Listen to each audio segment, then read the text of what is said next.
vertical flue, the old Baxi 33.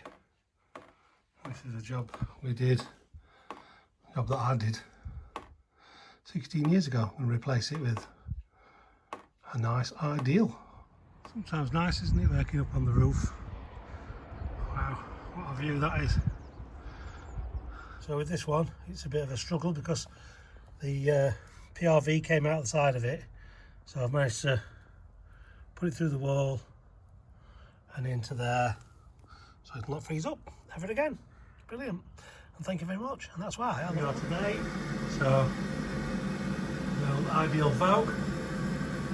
So quite tight with these pipes in the corners that came down, teed off, they came round. So what I want to do is show people that you can get to pipe them up with press fit, cone expanding your fittings. It's quite simple, and so yeah, quite easy. It's a lot quicker, easy, and there's no soldering or anything like that involved. So you just have to make the best of a difficult job because the orientation of the pipe work's all different. So I like doing this though. Remember,